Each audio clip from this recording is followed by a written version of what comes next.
Hey everybody, welcome to 2020, a year in which, I'm gonna guess, public spaces get increasingly hostile, everything is everybody else's fault, and it's unclear whether things are getting better or worse. So, I figured we'd take a break from all that and play Darkest Dungeon, a game where public spaces are already incredibly hostile, everything is the cultists' fault, and by the end of the game it's unclear whether things are getting better or worse. But this isn't just any Darkest Dungeon run, no.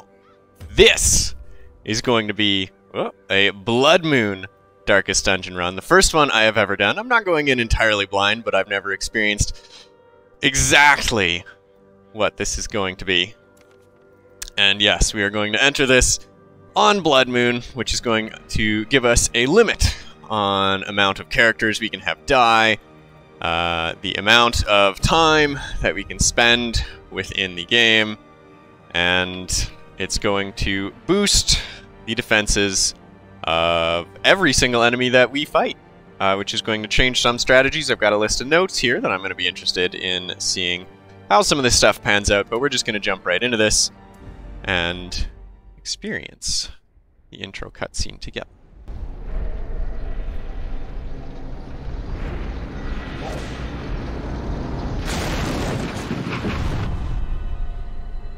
You will arrive along the old road.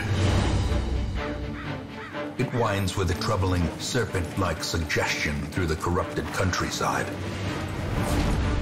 leading only, I fear, to ever more tenebrous places. There is a sickness in the ancient, pitted cobbles of the old road, and on its writhing path, you will face viciousness, violence, and perhaps other damnably transcendent terrors.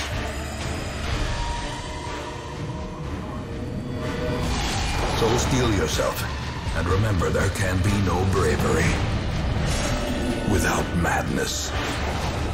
The old road will take you to hell, but in that gaping abyss, we will find our redemption. Or maybe we won't. The Ancestor is not the most trustworthy of all sources. So here we are. Our carriage has crashed. We're in the middle of nowhere. We're going to load up here with our good buddies, Reynold and Dismas. And one thing we're going to try and do throughout this run, hopefully, is keep them alive and get them to the final level of the Darkest Dungeon, which of course means that they can't enter any of the previous ones. Bloodmoon is going to be interesting. Like I said, I've never done this before. The difficulty is cranked up, and most importantly, the time limit is going to provide significant pressure for us, especially the death limit as well. As I've said, I'm placing a personal restriction to try and keep Reynold and Dismas alive. Additionally, I really don't like dismissing people. I get that one of the best early game strategies, hire a party of level 0s, bring them into a run, no torches, and turn them over with no worry about whether they survive or die. Get somebody out, take the treasure, dismiss everybody, don't deal with nothing. I might have to resort to that, but we're going to try to avoid it as heavily as we can. There's going to be a few dismissals here or there. But first off, I should back up a little. Darkest Dungeon is a great game with which I have had a turbulent history. Run up these lanes. Keep to the side path. The hamlet is just ahead. I'm going to try not to overtalk Wayne, the narrator, too much here. This is dug in brutal fashion, that all may hear of your arrival. This is one of the few games in my life that I have ever rage quit. Alt F4, straight to the desktop, get up, leave, never play for a month. But something about this game always brings me back. Perhaps it's that adventuring, dungeoneering, D&D-like feel. Perhaps it's the simple gameplay. Or perhaps I'm just a masochist. One of the three. But if you've never played Darkest Dungeon, the idea is you find yourselves in all sorts of dungeons with a party of usually 4 adventurers. Positioning matters heavily. You get a set of skills predetermined by the character that you recruit off of the stagecoach. We'll see that later in the hamlet. But in the meantime, we are going to deal with this single Brigand Cutthroat. You can see all sorts of stats showing up on the screen here. Man, he does have a decent amount of health. We're going to get him stunned. We're not going to get him stunned. Wow, this is going well already. Ah, never mind, we're fine. That was a good crit. Oh, I guess we get to go again here. What we're going to try to do with this first little dungeon here is ignore all the tutorial tips, get a little bit of gold, not like we're going to be able to make it out with much more than we could otherwise, and we are absolutely not going to interact with this ghost.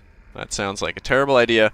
We've got no torches. Torchlight's very important. We'll get into that a little bit more, but I'm sure almost everybody watching this has played some Darkest Dungeon. Now, we've got two dudes here, 42 and 15 health. I would love to get rid of this fellow in the back line as soon as possible, but unfortunately our Crusader here, Reynold, has no attacks that can hit anybody in the back line. I'm not even sure that this guy's going to be that much of a threat. I'm going to say that, and I'm going to end up eating my words, but we're just going to try and take out this big Brigand Bloodletter in the front and kill him as quickly as possible, bringing it to the point where this guy won't be able to do nothing. The Fusilier in the back. Unfortunately, Dismas was unable to bleed him, and in addition to that, I just took a crit for 17, which is going to give us some more stress, which is one of the two sort of resource bars that your characters get in the game. You have health, which counts down. If a character reaches 0 health, they are at death's door, which doesn't mean that they're dead, but they've got about a 66% chance of surviving any damage inflicted upon them at that point.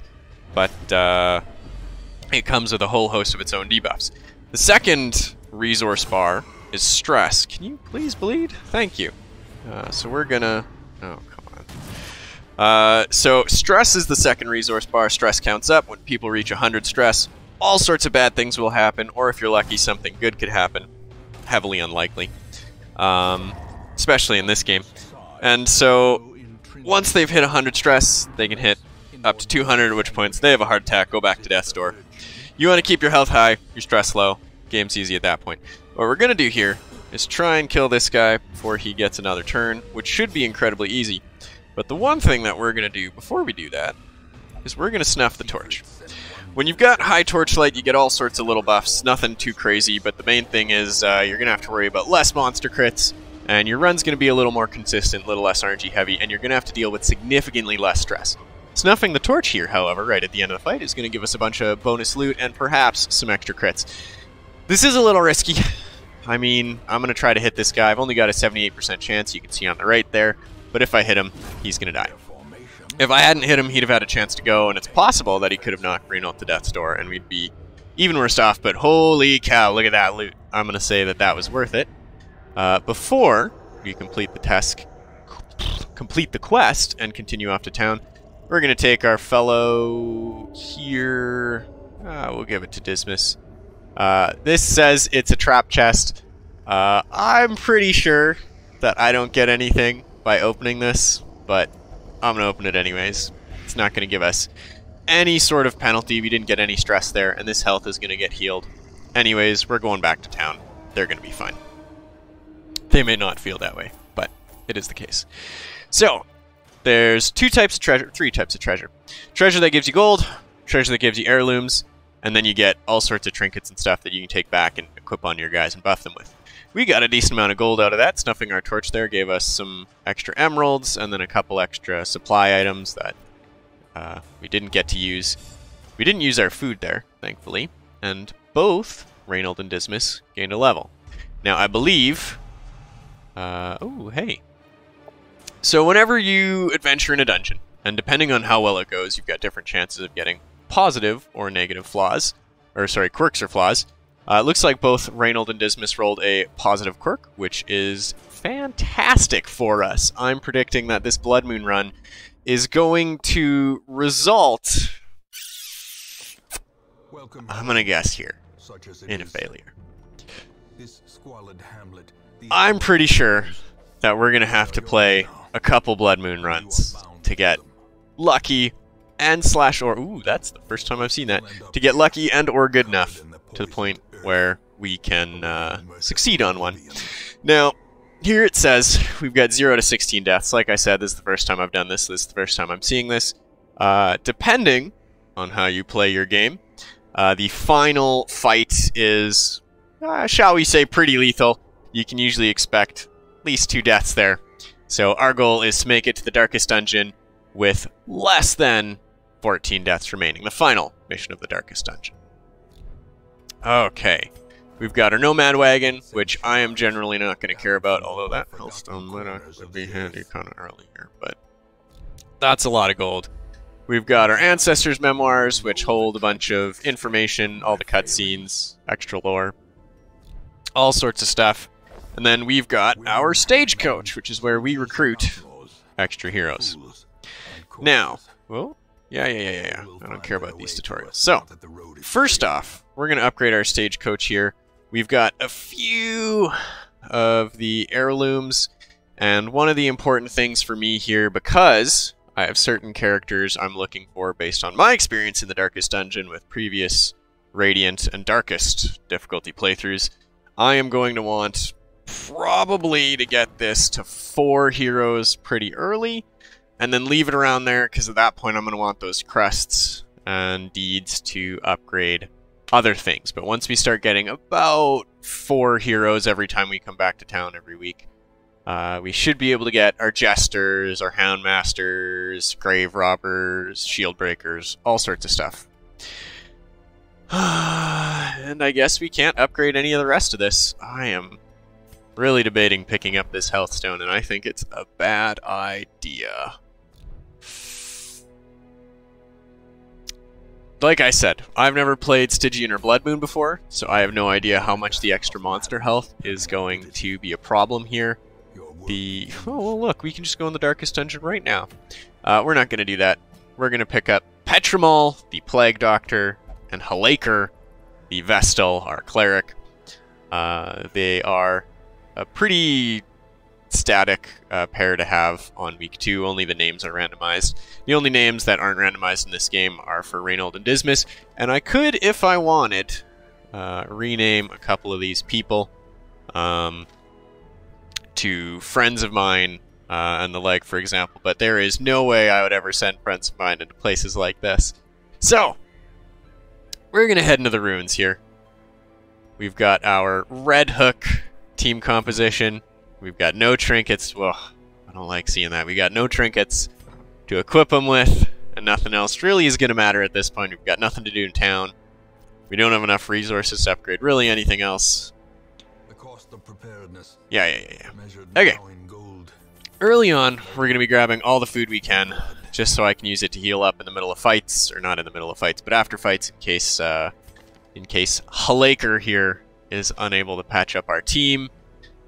We're venturing into the ruins, so we might grab a single bandage, a couple extra holy waters to interact with a couple trinkets or curios, although we might only take one. You get a little less gold in Darkest and Bloodmoon than you do in Radiant, so I'm just trying to make sure that, since my most recent run was in Radiant for fun, I'm going to try to be a little stingier. Now, we do... Oh, really? You don't have Dazzling Light. Oh, that's a pain. We do have one move that will increase our torch, which will allow us to buy slightly fewer torches, as long as we're making sure to use Bulwark of Faith every battle. We're going to take a couple keys just in case. And then absolutely mandatory is at least 2 shovels. We're likely only going to run into 1 or 0 obstacles, but if we run into 3... that's going to be very bad, because all of our dudes are going to get, well, dudes and ladies, all of our party are going to get incredibly stressed and take extra damage. If there's another fight after that, we're screwed. We've got 1 anti-venom, just in case. Laudanum is for dealing with horror debuffs, which we're probably not going to see in a apprentice level 1 dungeon. We could take 1 medicinal herbs just in case. And then Shard Dust we don't have any of. I don't have much experience using it anyways, but it can certainly come in handy. Well, especially with a Plague Doctor in the team, depending. So, well, and I mean, you know, Reynold with his Bulwark of Faith, which normally can only be used one per battle, you could use Shard Dust to give that multiple uses. So, first off, again, we're going to start in a dungeon like this. We have to explore 90% of rooms, which in this case, with a, what is this, 7-room dungeon, we're going to have to leave one unexplored, or we're going to get to leave one unexplored. This is, I believe, completely... Oh, oops. No. Apparently they don't want to even go any forward at all. We're just going to back off, run away, end the dungeon here. I believe this first dungeon is not randomized, though I could be incorrect about that. We're going to start off with a free torch here from this sconce curio in the hallway. Before we enter, every square you move, you're going to drop, I believe, 7 torch. So we're going to pop a new torch and enter here. Every time you enter a room, there's a chance for a fight. Every time you enter any square, there's a chance for a fight. Rooms, I think, well, rooms have a slightly higher chance. And we're just going to try and kill one of these as quickly as possible to avoid having to deal with any of their actions. This game is very heavily reliant on action economy. Everybody gets a single action on their turn except for some bosses. And of course, everybody has started off with 25 stress. Wow. So because Halaker and Petramol are Resolve level 0, and we have entered a level 1 dungeon, they have both started with 25 stress, which, wow, that is incredibly punishing. That means that even if we play this dungeon perfectly, we might want to put them in a stress relief activity, because otherwise they are going to end up just accumulating more and more stress. But we're not going to have the money to do that early on, so I'm going to quit dithering. We're going to shoot the skeleton in the chest, and you have no... I am so dumb. Oh. I didn't check the moves on our Plague Doctor and our Vestal, and I have just discovered that our Plague Doctor has no moves that can be used in the back row on an opponent that is in the front 2 rows. We do have Incision, which can be used in the 3rd row to hit 1 or 2, but unfortunately our Vestal is there. So the only thing that we can do right now is heal and cure Blight and Bleed on ourselves and another. Instead, wow, I can't believe we did that. Instead, we're going to use our turn to move. If you pass your turn, you suffer stress. So we're going to move up to here so that on future turns, we will successfully be able to attack people in the front row. Now, we have 2 options here, the way I see it. We can swing with Smite, which does a ton of damage at this Bone Rabble, which gives us a decent chance of killing him. We've got an 85 chance of hitting, and we kill him on a 10 to 15, which is, I don't know, 65, 75%. The other option is we can use a Zealous Accusation, which has a decent chance of killing this fellow, and a decent chance of weakening this fellow down far enough that our Vestal might be able to kill him if she goes first. The other option is we can try and stun him, or we could use Bulwark of Faith to gain light. But we're going to use a Zealous Accusation, try to bring them both down a bit here. Got a little bit lucky that we hit both.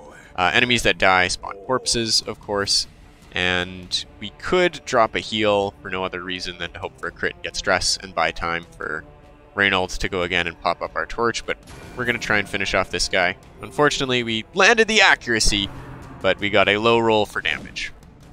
Dismas is an absolute champ, though. He's going to dodge that, and we're going to get to go with Petramol now. And we're going to be a little cheesy about this. We're going to blow a heal that does nothing. Dismas... Oh man, you've got speed 1, right? We're given a 50-50 chance just to try to pop up our torch a little bit here. Dismas is just going to wail on this corpse for a second here. Oh, really? You're going first? Man, Reynold, you went first so much quicker last time. Well, we're not going to take the risk. We're going to kill the guy before he gets a chance to go. I was hoping that we'd get Reynold up in the initiative order a little bit, so that he could use his Bulwark of Faith to give us plus 10 torch, which would save us, you know, about a square. Thankfully, we've got an unlocked strongbox here, which is almost guaranteed to just give us a bunch of free loot. I don't have my curios open in a second page, which I probably should if I was good at this game. But we're just going to be doing this from memory, and we got some gold, we got some busts, which are an heirloom. And, I mean, for all intents and purposes, that went fantastic. Man, this game is real easy. Did I turn this on to Stygian? I'm not sure. I'm pretty sure it's in Bloodmoon. We're going to find out here. Oh, yeah, it is. I've got the death limit. So we're going to keep our torch popped up because I didn't get scouting. I don't know what's going on here. We'll show that in a little bit once we get lucky. The scariest thing for me right now is this cultist acolyte. She's going to inflict heavy amounts of stress. This bone soldier is also going to be able to deal a good bit of damage to our team. So we're going to try to blight her so that we'll be able to kill her, giving her the minimum amount of turns possible. She was likely going to go... Oh, excuse me. She was likely going to go there. But we're going to try and shoot her in the face. She's, of course, going to dodge because this game would be too easy otherwise. She's going to probably pop like 10 or 15 stress. Oh, 19. Oh, she's going to... Oh, wow. That sucks. So, as I said in this game, damage comes in two forms. You've got your damage dealers, your stress damage dealers. Sometimes people will deal both depending on the moves they're going to do. The cultist acolytes can also shuffle your party, which, as I've so aptly shown, is going to be a heavy issue for us. Except for Dismas. Dismas is going to be a champ here. He's going to hit that. She's taking blight damage, which means she's going to die before her turn even comes around.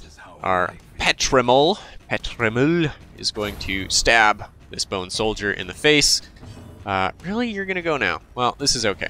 So, I've completely lost my previous train of thought talking about stress.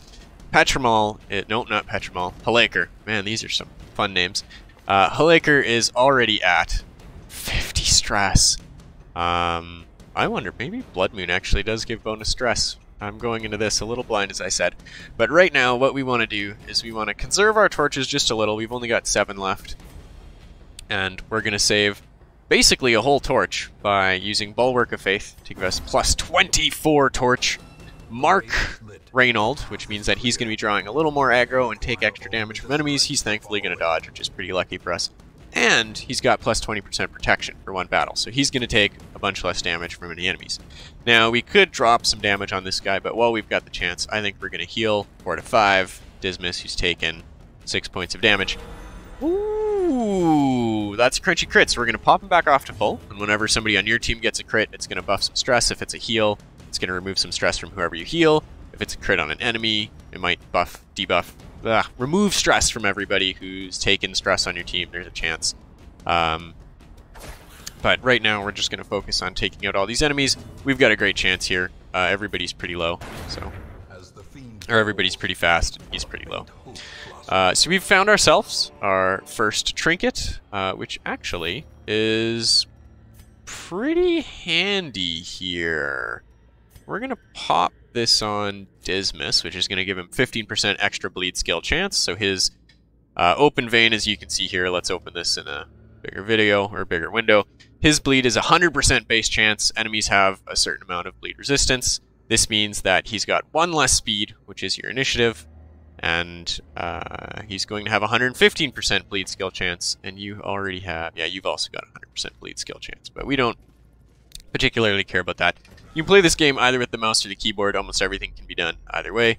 We're still not getting scouting. Whenever you enter a room, you have a chance to reveal the pathway towards the next room, which is incredibly helpful. It means that you can't get ambushed, among other things, and I'll talk about ambushed when that happens, because that's going to be terrible.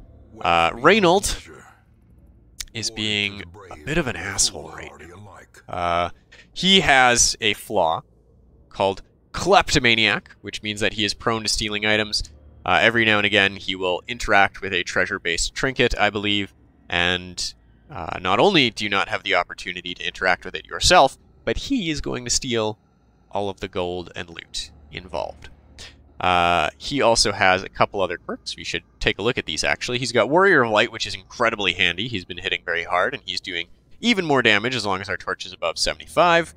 He will only pray for stress relief in town, and he's got a little bit more scouting chance in the warrants. That we don't care about right now.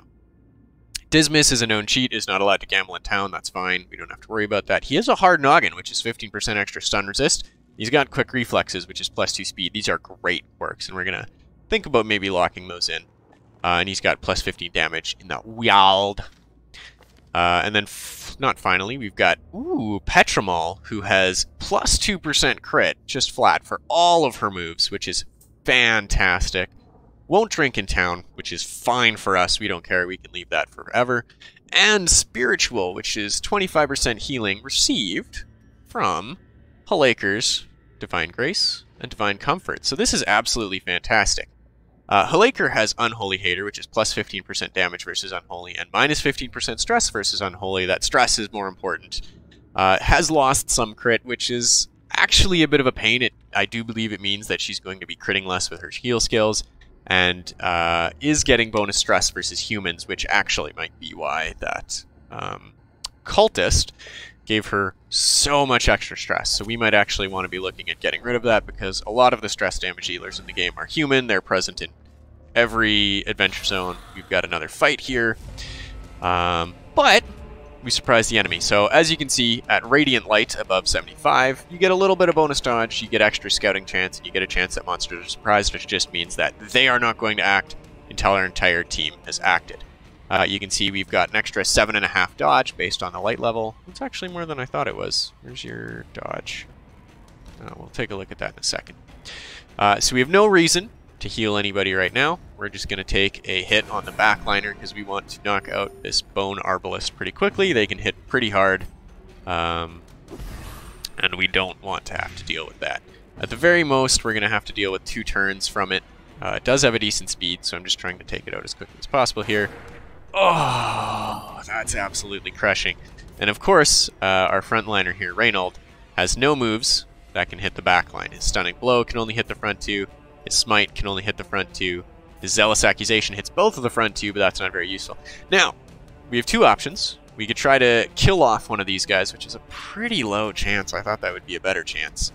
But what we might actually do here is use Bulwark of Faith to just try and draw a little more aggro from these guys. I don't believe they get bonus damage to Marked.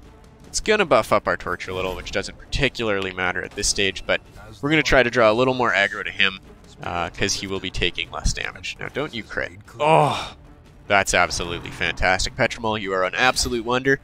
A Graveyard Slash for 4 damage is absolutely reasonable. That's something we can take in 8 damage. Oh, we can afford to take that significantly less. So I wouldn't mind taking a shot at you here, but I do think we want to start chipping away at some of these guys.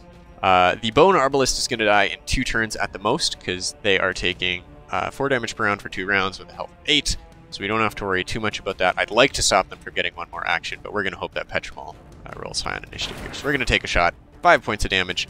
That's fine. Okay, not a crit. We're going to take... There we go. So we've got that. We're going to drop 1 more Plague Grenade on this Bone Arbalist to the back. They're going to die on their turn, which is right now. And now, I would love to take a hit at you, but there is almost no chance that I'm going to kill him. So instead, we're going to heal up poor Dismas, who took a hit for 8. Good golly. Now, we're going to kill this guy before he gets another chance to go. We're not going to kill this guy before he gets another chance to go, but he is going to miss us because he's awful and he should feel bad about being so bad. We're going to take a swing and hopefully weaken him enough that we can kill him with a Grape Shot Blast here even. Normally I'm not a big fan of the AoE abilities.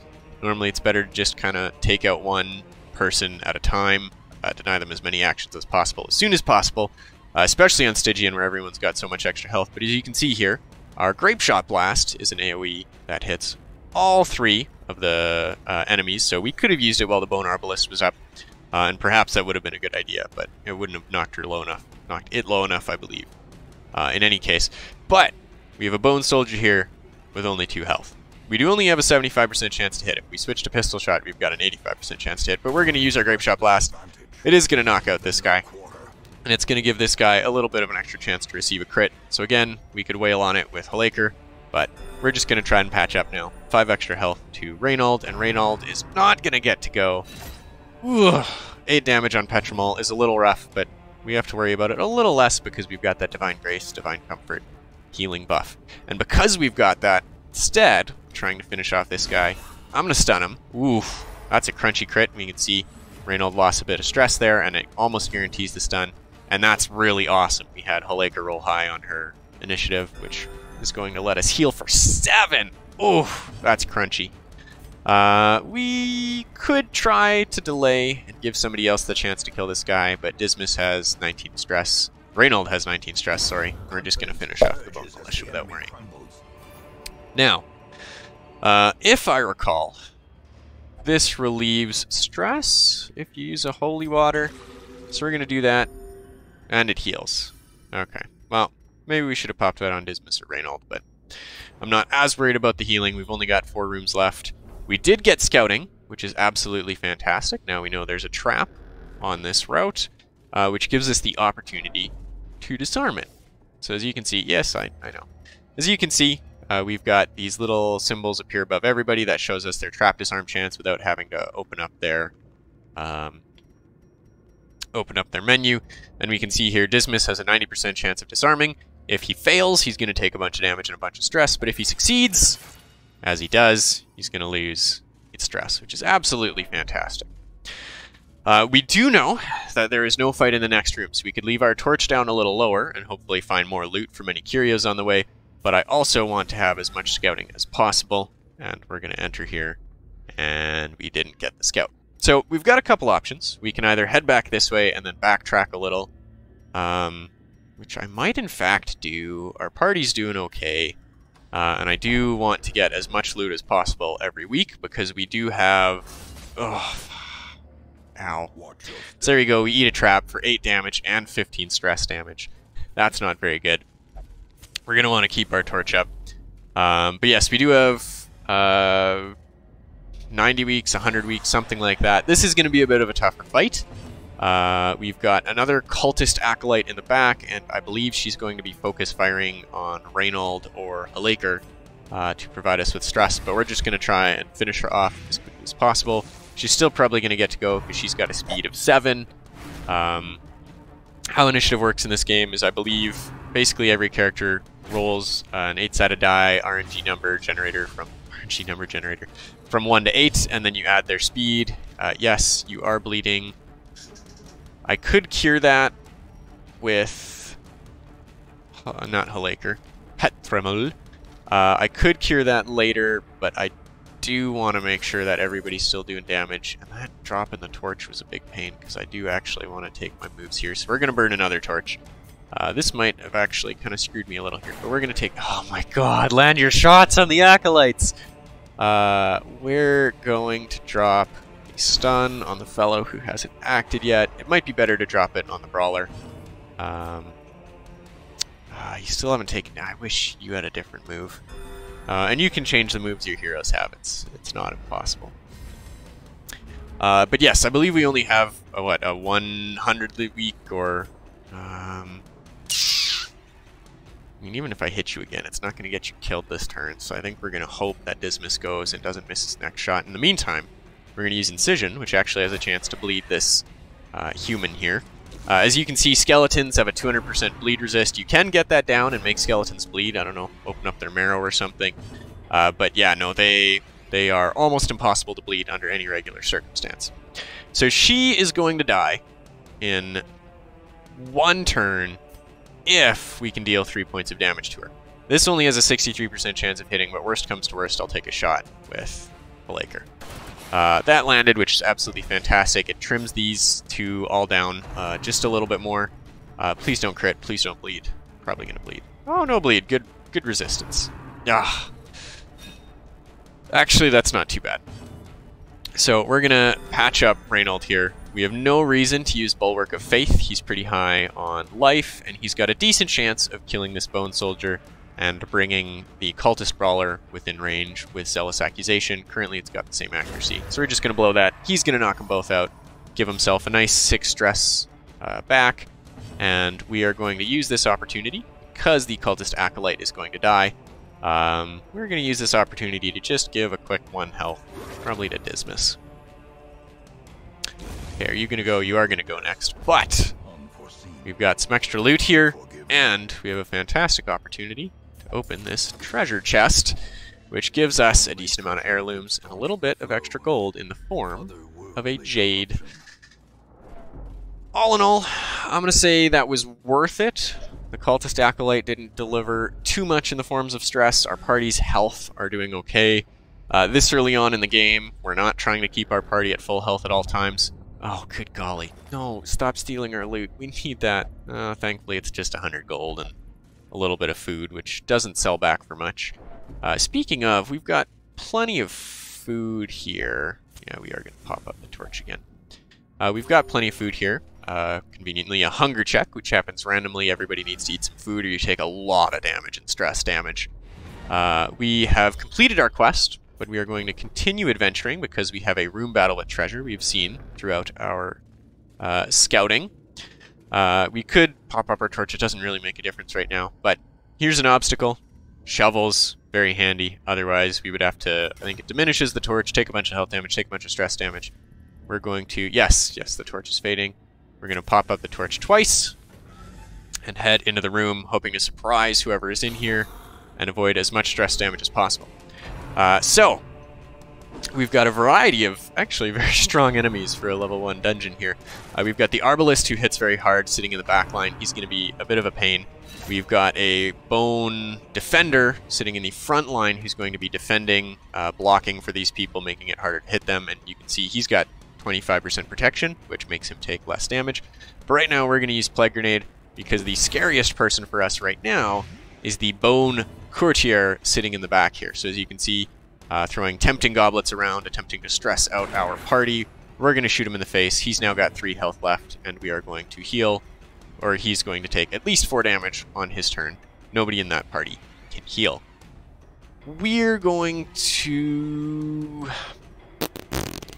to use a Divine Grace on Reynold here, popping him up in terms of life, and we're going to attempt... Woo, we got our high roll, knocking out that Bone Soldier before he gets to take any more actions for the rest of the fight. Again, we're going to try and finish off the Bone Arbalist as quickly as possible. It is almost dead. We don't really have to worry as long as it's not getting crits, because right now we can go back to town. Ooh, I shouldn't have done that. I should have done Judgment on it. We're going to go back to town and patch everybody up automatically, and then the only thing we're going to have to worry about is all of this stress damage that they have accumulated. Real quick, we're going to drop a Stunning Blow on this guy. We're not going to be able to finish him off this turn unless we got an absolutely massive crit, so stunning him right now is going to keep him from doing anything else for the moment. You are taking 8 damage per round, so we don't have to worry about you, so we're just going to use Incision. It's not going to bleed, but we're going to apply just a little bit of damage to him. Additionally, we're going to have to Open Vein for just a little bit of damage, but that is a massive crit right there. Well, only 3 stress removed. And before... Now, this is a little risky. We do have an 85... We've got a 90% chance of killing him here. Before we finish him off, we're going to snuff the torch again, and we're going to try to finish him off right now. There we go. And get a little bit of extra loot, and then open this with a key. And there we go. That's pretty good. Now, we're looking a little light on loot here. We've still got a bunch of extra supplies that we didn't need to buy or could have exchanged. But we're going to get to sell them back for a little bit of gold. And, yeah, there we go. So, we ended that with 2,300 gold. A little bit extra here. Unfortunately, the Blightstone's not going to be super handy. We're going to throw that probably on Petramol most of the time. But we did get a lot of busts and a decent amount of crests. No portraits, unfortunately. They're pretty hard to get early. Neither Flaker or Petramol got a quirk, but they did both gain a level. Reynold and Dismas gained a little bit of a level. And we're going to see here. Plutomania, Manic for money. I mean, that's kind of fine. He's already Kleptomaniac. But this is absolutely fantastic. Luminous for speed and dodge, getting to act before the enemies more. He's absolutely terrible. Reynold has, as a Crusader, has abysmal speed. But the extra dodge is also going to be a little bit handy. We'll take anything. Ruins Phobe, of course. 20% extra stress in the Ruins. So that's no good. We're going to return to town, and I think we're going to pick this up in a second video because I've spent a lot of time talking, explaining the basics, and explaining my plans, and we will see you guys again.